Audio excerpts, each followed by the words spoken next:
Olá, olá, bom dia, boa tarde ou boa noite, onde quer que vocês estejam ouvindo o nosso podcast. Meu nome é Daniela Lira, Dani para os amigos, e seja muito bem-vinda, bem-vindo a mais um episódio do Makers Gonna Talk, um podcast para mergulhar em ideias que inspiram, provocam, reflexões para transformarmos juntos a maneira que pensamos educação. Hoje temos mais um episódio da nossa série super especial de bate-papos dedicada ao livro Cardume. A transformação começa na educação infantil, uma obra que reúne 11 educadoras, verdadeiras guardiões da infância, em um manifesto coletivo de amor à educação, às crianças e ao mundo. Um chamado à reconexão, à escuta e ao fazer com sentido. E para este episódio super especial, que eu estou tendo calafrio aqui de anunciar, temos a super convidada, autora do capítulo O Ser Humano é Ser Neurodiverso, a maravilhosa Ana Rosa Airão. Ana é médica, pediatra, especialista em neuropediatria e transtornos do desenvolvimento. Tem PhD em neurociências e é professora titular da Unirio. Ana Rosa faz parte de nosso cardume e hoje também se junta a nós para convidar você a nadar em grupo conosco, porque o nosso livro nos lembra logo nas primeiras páginas: educação não se faz sozinha, não se faz sozinho. Então prepare-se para mais um bate-papo sensível, potente e inspirador. Seja bem-vinda, Ana. Oi, boa tarde, boa noite, né? Bom dia, como você falou, né? O horário que cada um estiver assistindo, né? É uma alegria estar aqui, quero agradecer o convite e é muito bom a gente falar desse livro, né, Dani? É muito Nossa, bom, esse livro é muito sim, potente, é sim, muito sim. potente. Isso. Sim, Ana, e o seu capítulo falando de potência toca aí num assunto muito do coração, muito importante, né? E o capítulo nos convida a enxergar a beleza da diversidade, vindo desde um fruto até a nós seres humanos. Conta um pouquinho, Ana, da inspiração para o seu capítulo. Olha, o capítulo ele fala sobre a neurodiversidade, né? Sobre como você, ser humano, é você abraçar essa diversidade. E isso é uma coisa que no dia a dia, né, na neuropediatria, a gente trabalha com isso ali assim muito claramente. Acho que todo mundo que trabalha com criança, Uhum, adolescente, que tem um olhar mais sensível, vai identificar as diferenças, vai identificar que existe uma linha que é comum, que conecta todos, e ao mesmo tempo existe algo que é único em cada um. Isso virou meio um chavão, né? Todo mundo é único, todo mundo é importante, todo mundo é especial, e no final ninguém é. Ninguém é tratado nesse olhar. Isso ficou meio. A sociedade pegou isso e vende isso, mas na prática isso é difícil de sim, você ver isso ser perfeito. aplicado. Sim. E aí no dia a dia, a gente assim, no consultório, a gente vai atendendo as crianças, na universidade também, porque eu sou professora, na vida, né? Eu tenho filhos, você vai olhando e você vai vendo assim como cada um tem um potencial muito grande e como muitas vezes esse potencial não é visto, ele é colocado dentro de uma caixinha. Né? A gente sabe que a educação tem vários caminhos, várias escolas, várias maneiras de você fazer a educação, e a saúde também, a medicina também, tem várias maneiras de você olhar o seu paciente, você se colocar ao lado dele para a jornada da saúde dele. E isso precisa ser muito claro, sabe? A gente está lidando com algo que é único, que não vai se repetir e que não tem preço, não tem como você aquilatar qual é o potencial de uma pessoa, de um ser humano. Então, o potencial humano, eu ontem estava conversando muito sobre isso, né? Ele é inestimável. E isso me emociona muito no meu dia a dia, no meu trabalho, quando eu vou olhando cada um crescendo, quando a gente vai vendo os desafios serem vencidos, e um trabalho assim de florescimento, como a gente fala hoje, né? De florescimento humano. Então, o capítulo, quando a Carolina Sanches convidou, perguntou sobre o que eu gostaria de falar, Eu quero falar sobre isso, sobre potencial, sobre diversidade, sobre o que a gente traz, né? O que a Ah, gente traz? A gente começou falando de uma frutinha, né, que está ameaçada isso, de extinção, mas é porque essas coisas mexem comigo mesmo, que eu sou muito sim. curiosa, eu digo assim, cara, a frutinha está ameaçada de extinção. Isso é para quem está ouvindo ficar curioso e lá olhar o capítulo. Tem uma frutinha ameaçada de extinção, aí eu digo assim, não vai chegar na feira nunca, a gente não vai saber qual é esse sabor. Mas a gente também, né, molda ou ignora o potencial do outro, a gente também não vai saber tudo que aquele ser humano poderia, né, Sim. trazer, frutificar, né? Então a gente precisa ter esse olhar. A gente só se preocupa com a extinção, né, da biodiversidade, a gente tem que saber que a extinção do potencial humano também está acontecendo a nossos olhos, né? Isso, moldando, formando, né. Às vezes na escola realmente é complicado, às vezes a gente tem aí as próprias crianças muitas vezes até corrompidas pelo próprio sistema, os pais também, e uma competição muito grande, uma necessidade de uma normalização, todo mundo ser parecido, passar pela mesma prova, pelas mesmas aulas e conseguir mais ou menos os mesmos resultados, quando não competem, né, para ter os resultados melhores, isso de uma maneira muito naturalizada. É assim, a gente compete. Eu queria que você falasse, Ana, um pouquinho da sua visão entre o que seria essa competição e essa cooperação, né, ou Uhum. colaboração dentro do espaço escolar. A gente tem, em neurociência, a gente entende o seguinte, que existe um potencial no ser humano, Uhum, né, no indivíduo, na criança, um potencial que é biológico, psicológico, social, né, ecológico, espiritual. Aqui é sim, um vir a ser, né? Existe ali um aquele vir a vir a ser, ser. E sim. Uma isso sementinha, uma né, com seu sementinha. próprio DNA, né. Isso Sim, depende da interação entre o que ele traz, que é o sim, DNA, a genética, epigenética, e depende do ambiente onde a o criança ambiente. está e o que é Uhum, oferecido para ela. Então, os pais, a família, as pessoas que cuidam da criança, elas, em geral, primeira coisa que eu vou dizer aqui, né? Em geral, a maioria dos pais está dando mais do que recebeu. Então, isso é uhum, muito importante a gente saber, porque os pais a gente critica, eles são cheios de falhas, né? As mães já carregam uma culpa gigantesca aí, sim. porque é tudo da mãe, a responsabilidade da mãe é culpa da mãe. Mas, na verdade, a maioria dos pais eles estão dando mais do que eles já receberam e eles estão tentando fazer sempre Uhum, o melhor pelo filho. sim. Mas nesse desejo de fazer o melhor, muitas vezes a gente está preparando o filho para uma guerra na sociedade, né? A, Uhum, essa questão que você falou das notas, da competição pela nota, isso tem a ver com o quê? Tem a ver com como a sociedade avalia, como a sociedade categoriza, como a sociedade entende o que é uma competência. Há uma pessoa uhum, competente, uma pessoa que não é competente. Os valores, né, que a sociedade usa são valores de métrica, de status, né, socioeconômico. Uma educação boa é aquela que vai aprovar em X concursos. Então, esses valores são os valores que os pais enxergam como assim, eu tenho que preparar meu filho para essa guerra, para essa sim. guerra. Então, se você cresce sendo preparado para a guerra, é óbvio que você vai desenvolver os potenciais que estão ligados a sobreviver na guerra, lutar na guerra.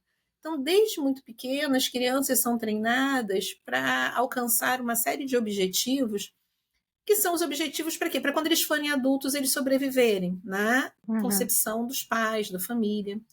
E aí, quando você está criando seu filho para uma guerra que você não gostaria que existisse, você não gostaria que seu filho vivesse na guerra, você gostaria que ele vivesse num mundo mais igualitário, que ele vivesse num ambiente mais fraterno, e aí eu vou usar a palavra de colaboração, né, de sim. cooperação, um ambiente de maior cooperação, mas você sabe que é provável que ele encontre um de competição. Então você cria mais um competidor, você nunca cria um Uhum, colaborador, você nunca uhum, cria alguém que vai cooperar, você sempre cria alguém que vai competir também.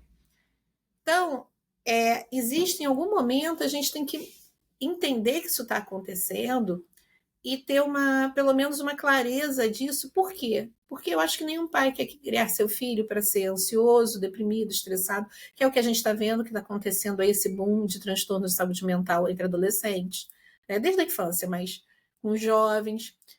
Nenhum pai, nenhuma mãe quer criar seu filho para ser infeliz. sim. A gente quer que os nossos filhos sejam realizados, que eles encontrem prazer no dia a dia deles, na vida. E a gente sabe, tudo tem seu preço, nada é sem desafio, mesmo você encontrar o caminho que você gosta, que você quer, ele exige de você uma boa dose de energia, esforço, né? Mas a gente quer que eles sejam felizes e a gente acaba criando eles de uma forma que é mais para que eles sejam sobreviventes, que eles consigam sobreviver. Então, a criança ela vai sendo moldada, entre aspas, né, como a gente falou, ou direcionada para essas habilidades de sobrevivência no meio dessa luta. Então, a gente hoje vive uma crise muito grande, né, de individualismo, a gente vê da violência nas escolas, o bullying, aquele que é mais frágil, visto, né, pelo menos como mais frágil fisicamente, ou que tem alguma deficiência, que tem alguma situação de vulnerabilidade, ele acaba sendo alvo de uma violência enorme hoje nas escolas, né? A gente vê escolas, a gente vê nas universidades, isso não é exclusivo da escola da infância nem dos adolescentes, né? De fundamental nem ensino médio. Então, a gente vai se refletindo, porque isso começa cada vez mais cedo a surgir. Então, você tem uma crise muito grande nas relações desde muito cedo, porque desde muito cedo a gente está antecipando e preparando as crianças desde pequena para uma guerra onde sobrevive o mais forte. E aí eu vou puxar, né? A gente, antes de começar, estava aqui nos bastidores falando um pouquinho sobre Humberto Maturana e o Francisco Varela, que são dois neurocientistas maravilhosos. A gente estava conversando sobre eles, né? Sul-americanos, Maturana chilena, a gente estava conversando sobre eles, por quê? Porque eles falam muito sobre isso, né? Sobre o ser humano, ele sobrevive na cooperação. Sim. Não é a lei do mais forte. A gente interpreta Darwin, a lei da evolução da nossa espécie, como assim, sobreviveu o mais forte. E eu gosto muito quando a gente fala e diz assim, olha, o mais forte morreu sozinho. Sobreviveu foi quem soube cooperar. Porque o mais forte sozinho, ele não ia dar conta de nada, ele ia morrer. Sobreviveu mesmo é quem soube cooperar. Então, o nosso DNA traz essa herança de cooperação, de construção coletiva, de ajuda mútua. E a gente está meio que, por conta de todo esse emaranhado em que a gente está imerso, toda essa loucura de informações, de uma tecnologia que vem muito ameaçadora para cima do humano. A IA vai vir, vai acabar com todos os empregos, vai dominar, as pessoas vão casar com o IA, vai fazer terapia com o IA. Então, assim, vem uma tecnologia que pode ser extremamente poderosa para abrir espaço, para a gente enxergar coisas novas, resolver problemas que estamos há décadas tentando resolver, e viver um computador quântico. Quanta coisa extraordinária pode surgir, e a gente está nesse emaranhado de medo, de competição, de Quem vai ser mais eficiente, quem vai sair primeiro, o curso que você vai dominar imediatamente. E na educação infantil, uma criança meio que protegendo o trabalhinho, porque não quer que o colega, o amiguinho veja. Então a gente já vê os reflexos, né? Muito, muito. E no livro, no capítulo, você fala uma coisa que me pegou muito, Ana. Você fala sobre visão de mundo que impacta na nossa elaboração, na nossa decisão sobre como que a gente vê e incentiva, né, essas infâncias mais aproximadas do coletivo, dos ensinamentos do Vilela e do Maturana. Então, que visão de mundo é essa? Você queria, se você tivesse assim, não, gente, assim não. Ou é essa visão de mundo aqui que a gente tem que procurar, ou pelo menos essa aqui, o mundo competitivo, não. Eu sei que é difícil, tentar botar toda a complexidade do mundo num pin, assim, né? E você meio que já respondeu isso, né? Seria a visão do coletivo, a gente se preparar? Olha, a gente, eu acho que passa muito por uma visão de ser humano, do que é ser humano, né? Sim. Então eu vou falar um pouco do meu ponto de vista como neurocientista, né? Do ponto de vista da Certo. neurociência. Durante muito tempo, as pessoas usavam o termo assim: o cérebro é o melhor computador que existe. Mas o cérebro não é um computador. O cérebro, ele é orgânico, ele não é uma Sim. máquina. Né? Uhum. Eu falo às vezes para os pais assim: olha, quando a gente planta uma semente, a gente tem que dar tempo para ela crescer, para ela. Então, assim, às vezes a gente passa uma medicação para uma determinada questão, né? E os pais me ligam no dia seguinte, às vezes, olha, ainda não melhorou. Eu disse, Cadê? olha, o cérebro, Sim. ele precisa de tempo para mudar os neurotransmissores, para mudar o funcionamento dele, se adaptar a uma nova substância, aí ele vai mudar. E para o cérebro mudar, é igual assim, desabrochar de uma flor. Aquilo é orgânico, eu não tenho como acelerar. Não é um programa que você coloca mais memória e aí muda o algoritmo e a coisa vai mais rápido. Não é assim. Então, eu acho que isso, primeiro, essa nossa visão do que é ser humano. Né? Nós somos Humano. humanos, então Sim. nós somos orgânicos. Nós somos conectados à natureza como parte dela, nós não somos a parte. Hoje a gente se enxerga como a parte da natureza. Sim. E nós somos seres biológicos, psicológicos, né? O nosso emocional, nós somos seres sociais, nós vivemos em sociedade. Então, pode estar tudo bem dentro da minha casa, mas se na casa do vizinho estiver tudo ruim, isso me impacta. Porque eu vou encontrar com ele no elevador, vou encontrar com ele lá embaixo. Tá tudo bem aqui na minha casa, no bairro onde eu moro, mas lá na outra esquina, aqui no Rio de Janeiro, pelo menos, isso é muito. Tem uma comunidade que tem um tiroteio. Então, eu não tenho como ignorar, não importa onde a gente mora, onde a gente esteja, as coisas estão muito conectadas aqui no Rio de Janeiro, Conectadas, e sim. isso vai impactar. E a gente né, além dessa ecologia, a gente também hoje, e isso também é uma vertente que a gente estuda muito na universidade hoje, de forma laica, a espiritualidade. Nós também somos Uhum. seres espirituais. Uhum. Todo mundo tem uma espiritualidade. Não estou falando aqui que nós temos, se a ciência provou que tem alma, espírito, nada disso. Nós temos dentro de nós, da nossa evolução enquanto espécie, uma parte de nós que necessita de algo mais do que esse dia a dia duro. Então, pode ser Uhum. através da arte, através do contato com a natureza, através também de uma religião, mas é aquilo que nos ajuda a transcender. Então, existe esse Uhum. aspecto nosso que precisa ser desenvolvido. Uhum. Se a gente passar a olhar nossos filhos, olhar as crianças com esse nível de complexidade, a gente vai começar a ter outro olhar e outros Sim. desejos e outras Uhum. maneiras de lidar com eles, sabe? Porque aí Uhum. aquilo que é importante do ponto de vista cognitivo pode não ser o principal quando você está olhando o ser humano como um todo. Como um todo, sim. Aquilo às vezes pode ser Uhum. até prejudicial se você só investe no único aspecto. Sim. Aquela pessoa fica Sim. alienada dela mesma. Uhum. Então, assim, hoje eu converso muito isso com os pais, converso muito isso com meus alunos na faculdade, da gente poder olhar para a criança e entender que ali tem um ser humano, que o ser humano ele é complexo, é Complexo, da estrutura interconectado. dele, é da natureza Uhum. da ontologia, da nossa formação ao longo dos Sim. tempos, e que se a gente ignora um pedaço, a gente está alienando aquela pessoa de quem ela pode ser. A gente Sim. está mutilando. É uma palavra forte, mas é exatamente isso que a gente está fazendo. A gente está mutilando aquele indivíduo. Então a gente precisa se abrir, né? E a gente que já é adulto também se reencontrar nisso, porque a gente também passou por esse alinhamento, né, enquadramento, nos colocar em várias Sim. caixinhas.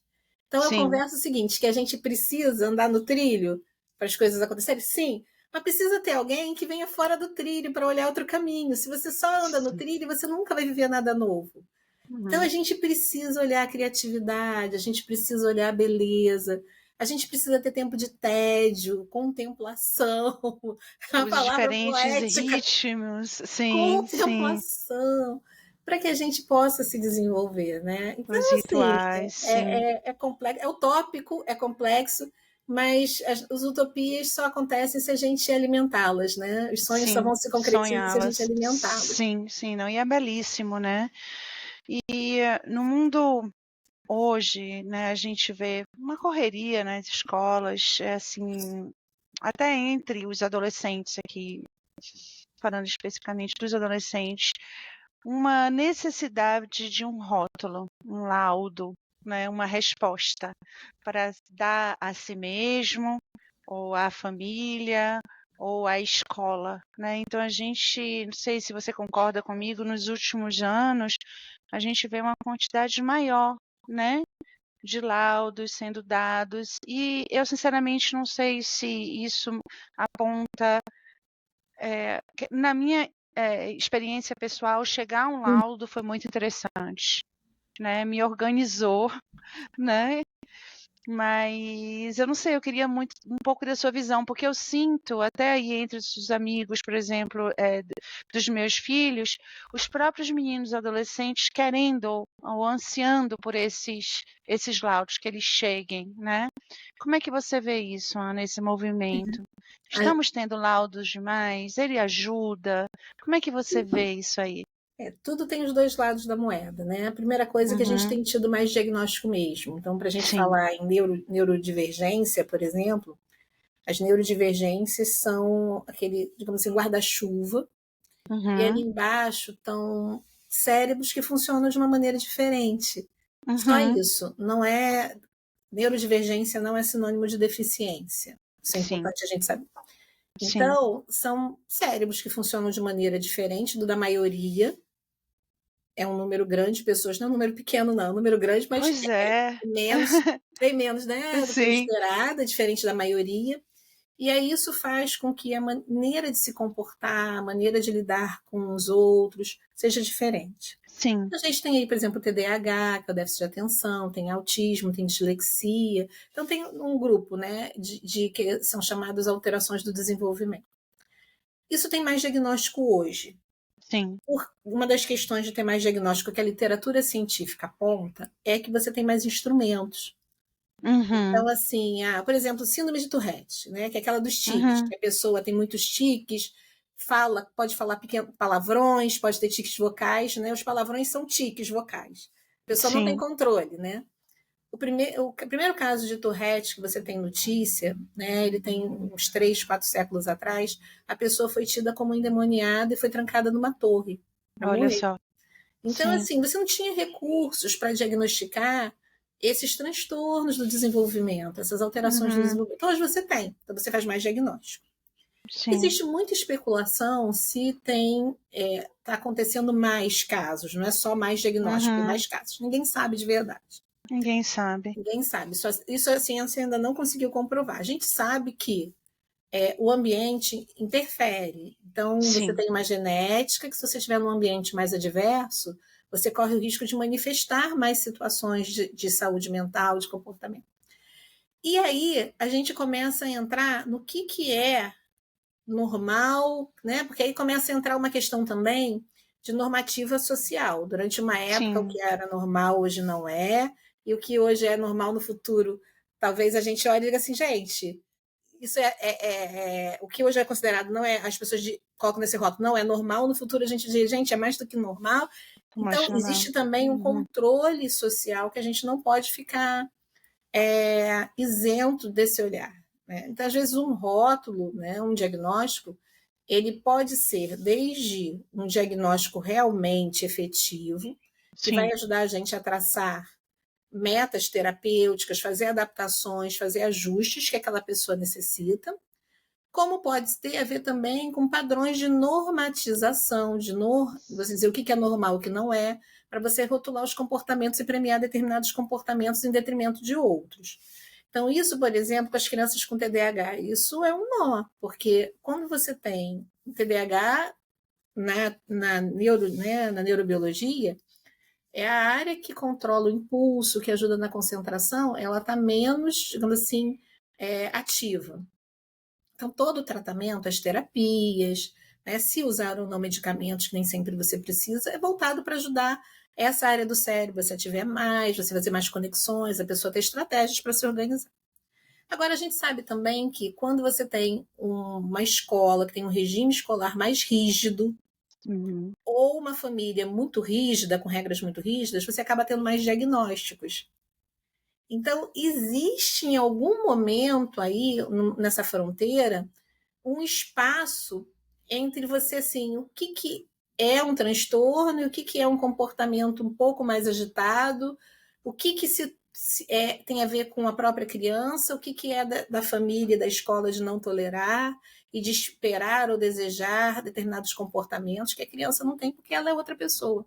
Então, essa linha tênue é que é muito difícil, muito difícil. Então, o diagnóstico, quando ele é bem feito, ele realmente, o que você falou, ele ajuda a pessoa a se organizar, a se entender, A né? família, A sim. família, né? Eu costumo dizer, Uhum. olha, se me pedir para fazer as coisas sem óculos, eu não enxergo para ler, não enxergo. Então, assim, se me dá o óculos, eu consigo fazer Sim, tudo. Então, também injusto a gente ignorar e dizer, olha, não existe nenhum problema. Não, as pessoas precisam de ajuste, precisam de instrumentos, né, das adaptações que elas têm direito, para elas serem tudo que elas podem ser. Mas a gente tem que ter cuidado quando o rótulo ele vem assim num papel de exclusão ou de capacitismo, de olhar o outro sim, como menos capaz. Então, essa linha é que a sociedade ainda está num processo de luta, que tem a ver com a guerra que a gente estava falando antes, né? Na guerra, né, as pessoas só querem os fortes, os mais habilidosos, para aquele parâmetro. Para sim, aquele sim, parâmetro. E isso, aí, aquele que teoricamente não está preenchendo aquele critério da guerra, né, a gente é descartado, que era o que fazia Esparta. Né? No livro eu uso esse exemplo, que foi que quando eu estava escrevendo, eu me lembrei muito disso, que Esparta era uma sociedade toda voltada para a guerra. Então, se nascia uma sim, criança com deficiência, ela era descartada. E aí, a gente não faz isso fisicamente, mas muitas vezes a nossa sociedade descarta quem ele uhum, acha que não vai ser capaz de gerar aquilo que a sociedade espera dele, que normalmente é lucro, né? Normalmente é capital. Isso também é muito importante a gente dizer. O nosso, sim, não é assim, ele não vai poder. Não existe, o parâmetro é o lucro. Né? A pessoa ela é um valor em si mesmo. Então a gente tem que ter muito cuidado. Essa é uma linha muito difícil, né, a gente tem que pensar assim, um diagnóstico, para quê? Ajuda a quem? Né? O isso, diagnóstico serve nossa, a hum, quem? Ele isso, tem que isso, servir a criança. Ele tem que ser para o isso. benefício da criança.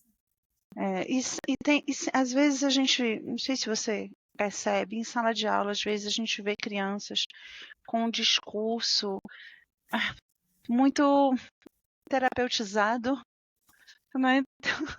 É comum. Eu queria que você falasse. Terapeutizado. O que você chama de Assim, terapeutizado, às Dani? vezes, não sei, é uma impressão que eu tenho. Parece que a criança escutou uma conversa entre o terapeuta e a mãe e está trazendo para si, né? Então, assim, essa questão do cuidado com a criança nesse sentido também, de ter o laudo, mas não sei, são certos jargões ou certas posições que eu acho que, dependendo da criança, não precisa chegar nela. A gente vê, não sei se eu estou conseguindo me Sim, explicar. sim, sim. Você está falando assim, a criança ela reproduz já um discurso que não é o vocabulário dela, né? Você percebe que não é um vocabulário dela, que ela escutou, que foi uma conversa entre a terapeuta, o terapeuta e os pais, e que não está dentro ali do entendimento, ela está repetindo. Isso eu acho tão perigoso. Eu queria saber o que você acha disso. Olha, isso também tem um pouco a ver, né, com a disseminação da informação, né? As Uhum, crianças hoje, elas têm acesso na internet a tudo. Então, se você, por exemplo, chega e diz assim, você tem TDAH, a criança vai entrar e vai ver o que é TDAH, né? pois Você tem é. autismo, ela vai entrar lá Uhum, na internet e vai ver. Então, eu converso muito com os pais sobre, primeiro, eu acho que a informação da criança sobre ela mesma tem que ser dada na medida do que ela tem condições de absorver, isso, óbvio, de acordo com isso. o nível de Uhum, desenvolvimento dela. E o segredo também, ele às vezes faz o quê? Que a criança começa a imaginar coisas. Aí eu vou no sim. médico, eu vou no psicólogo, eu não sei o quê. O que está acontecendo comigo? Tem O uma que está coisa acontecendo que eu grave? não Eu sei? tenho uma coisa Sim, ruim? Então, assim, então é esclarecer. Mas esclarecer de acordo com o nível de desenvolvimento. Acho que esse é o primeiro ponto. E segundo, eu acho que é muito importante a gente desmistificar essas coisas. Então, por exemplo, lá no livro, né, eu explico, sou uma pessoa que eu tenho TDAH e tenho altas habilidades. Isso foi muito difícil. Isso é muito difícil, até você conseguir se enxergar, né, como. Aí diz assim, sou uma pessoa neurodivergente. E aí, quando eu digo para os meninos, eu digo assim: ah, você tem TDAH? Eu também. Aí eles olham para mim: você também? Eu digo: eu também. E aí? Eu disse: olha, e aí? Que tudo bem, Uhum. tudo bem. A gente continua sendo a mesma pessoa que a gente era antes de ter um Sim, determinado diagnóstico. Então, eu acho que a gente precisa, como sociedade, entender que nós precisamos de todos, de todos. sim, Por quê? sim, Porque a frase que eu escolhi de abertura é assim, né? A humanidade precisa de todos os tipos de mente. perfeita. O mundo necessita de todos os tipos de mente, que é da Temple Grandinha. A Temple Grandinha é uma autista que hoje já está com 70 anos, né? E ela é doutora em comportamento animal. E ela foi tida assim como uma criança gravíssima, que disseram para a mãe quando ela era pequena que era para a mãe internar ela, que ela não Oh, Deus. tinha perspectiva de melhorar. E a mãe disse: Uhum. de jeito nenhum, vou investir na minha filha, vou ver como é que eu consigo sozinha. A mãe foi correndo atrás das terapias, porque não existia também na época, né? Não se sabia Sim, direito o que era o autismo quando ela era criança. Então, a gente olha isso assim e a gente precisa entender que a gente precisa dessa diversidade, porque a sim. equipe que tem alguém que tem um TDAH, nessa equipe, aquela pessoa, ela vai olhar os pontos, juntar as Outras ideias, coisas, com sim, outro olhar, outro olhar, com outro sim, olhar. Se esse gene do TDAH, nessa genética, a gente sabe que não tem um único gene. É uma sim. herança que tem a ver com a genética, mas não é um único gene. Se essa herança genética chegou até hoje, é porque em algum momento da nossa história da humanidade, ela foi importante para a nossa sobrevivência É um e DNA nossa forte. adaptação. É dos fortes. Ela foi importante por quê? Sim, Porque se sobreviveu até hoje, foi importante em algum momento. Então sim. pode ser que hoje a gente já não esteja mais, né, nômade, não precisa ter alguém que está olhando várias coisas ao mesmo tempo para poder ficar alerta para essas coisas, várias coisas. Mas a gente hoje, que está todo mundo querendo que tudo fique mais parado, mais enquadrado, isso hoje destoa. E esse tipo de criatividade, esse tipo de inteligência, essa Qual o espaço no coordenação de mundo? várias ideias, qual é o Sim, espaço? Senão a gente também aham. não vai sobreviver. Bem, o mundo aí mais normatizado, né, ele não está muito bonitinho não, estamos precisando de muitos olhares, diversos, né, para dar conta dessa confusão que a gente se encontra hoje. Eu acho que a gente precisa, assim, primeiro abraçar a nossa própria humanidade. Acho que cada Sim, educador, cada pai, cada perfeita. mãe precisa Sim, abraçar a própria humanidade, né? Se olhar e dizer sim, assim, gente, eu preciso sobreviver, eu preciso, sim, óbvio, sustentar minha família. Tem isso, e ninguém aqui está ignorando isso. Todas nós aqui trabalhamos, todas nós temos nossa sim, vida para dar conta. Mas eu não posso ser só isso. Eu não posso me não, conformar de ser colocado só nesse lugar. sim, E eu preciso que o meu filho, minha filha, também se enxergue para além desse lugar que querem colocá-lo, porque é isso, né? Quando aí os pais envelhecem, param de poder, né, dar, digamos assim, a sua força de trabalho, eles são descartados e os filhos assumem. E aí também mesma coisa. Então, né, a gente sabe que a gente precisa começar a abrir nas nossas famílias, nas nossas escolas, na nossa vida, esse olhar assim dentro desse corre-corre, dentro dessa agenda que nos é imposta. A gente não escolhe essa agenda já nos é imposta. O nosso grito de assim, cara, eu sou humano, eu preciso de espaço para ser quem eu sou, eu preciso ter espaço para me descobrir, para florescer. Eu preciso ter espaço para ter contato com a natureza, porque eu sou parte dela. Eu sim, preciso ter contato com as outras pessoas, né? Relações síncronas, relações presenciais, personificadas, né? Relações personificadas e síncronas, se encontrar, se abraçar, se sentir. Eu preciso rir, eu preciso chorar, eu preciso ter arte, eu preciso ter atividade física também, eu preciso ter espaço para provar novos sabores. Então, é tudo que a gente puder fazer para que o nosso filho, nossa filha, ele possa vislumbrar algo mais do que simplesmente sobreviver nessa luta e florescer, descobrir quem ele uhum, é, e não adoecer tanto, porque esse adoecimento que a gente vive, eu acho que tem muito dessa desconexão com a nossa própria humanidade, né? Sim. essa dissociação. A gente vive todo mundo meio dissociado, como se a gente fosse meio um robozinho ali pré-programado, e a gente esquece que a gente é simplesmente humano, né? A gente é só isso. E é muita coisa. É É muita tudo. coisa. Na E verdade, é você, tudo.